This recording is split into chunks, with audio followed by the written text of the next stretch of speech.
टोटका, ये सब उस तरीके की प्रक्रिया है जो ये करते हैं। कितने खतरनाक तरीके से कंकाल टोटका कर रखा है। जिसे हम पसंद नहीं करते हैं उसकी जिंदगी को लाचार बनाकर उसको ऐसी बुरी हालत में कर देते हैं और इसको काले जादू का रूप दे दिया जाता है। और एक इंसान दूसरे इंसान को कुत्ते की तरह बदतर बनाकर उसे परेशान करके उसकी जिंदगी को पूरी तरह बर्बाद करके उसके साथ बहुत ही बुरा काला जादू करता है और एक पागल बनाकर छोड़ देता है। और उसे गुस्सा दिलाकर, इतना ज्यादा गुस्सा दिलाकर कि ताकि वो खून करने के लिए मजबूर हो जाए, उसे इतना ज्यादा उतावला बना देता है। इन्हीं सब चीजों को हम टोना और टोटका बोलते हैं। इन्हीं सब प्रक्रियाओं को टोना टोटका बोला जाता है, जिन्हें हम ब्लैक मैजिक कहते हैं।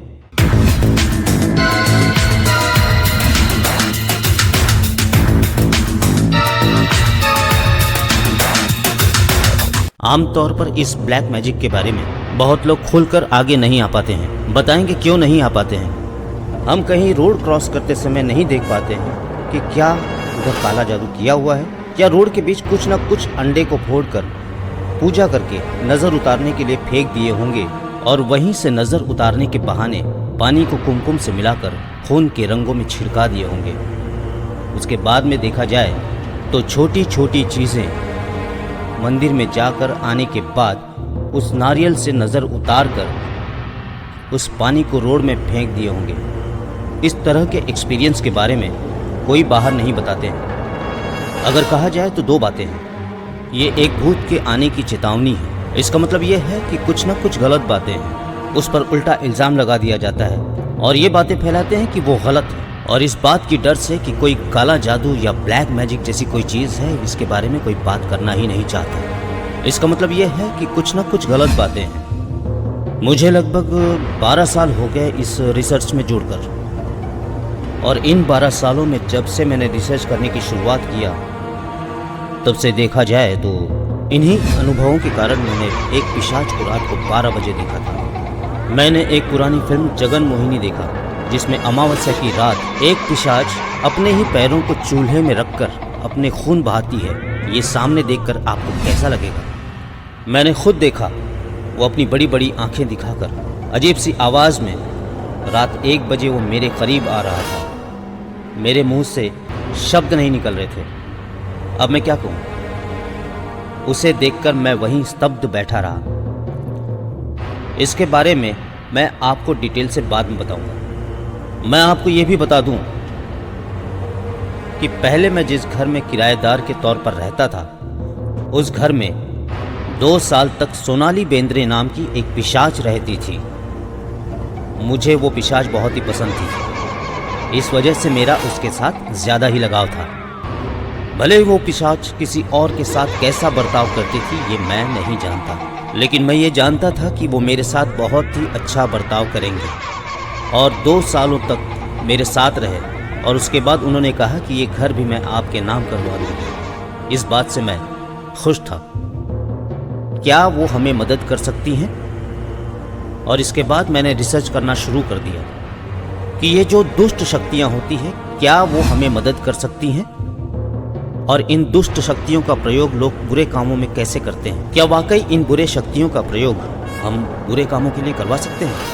रिसर्च में मैंने यही पता किया कि बिल्ली टोटका, नींबू टोटका, काला जादू करने का तरीका, ब्लैक मैजिक क्या है, इससे एक नॉर्मल पब्लिक को पूरी तरीके से जान लेना चाहिए।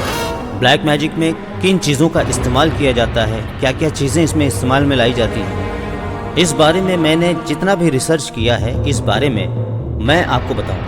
अगर मेरे कहने के मुताबिक आपने कोई ऐसा अनुभव किया हो, इस बारे में आपके जो भी डाउट्स हैं आप हमें मेल कर सकते हैं। Black magic doubts BLACKMAGICDOUBTS@gmail.com। इस मेल आईडी पर अपने प्रश्नों को अपने मोबाइल नंबर और अपने नाम के साथ शेयर करके अपने परेशानियों का हल प्राप्त कर सकते हैं। आपको जो भी पूछना है आप खुलकर पूछ सकते हैं। थैंक यू, शुक्रिया।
you enjoyed this video, kindly like, share, comment, and for further our interesting videos, subscribe our channel below.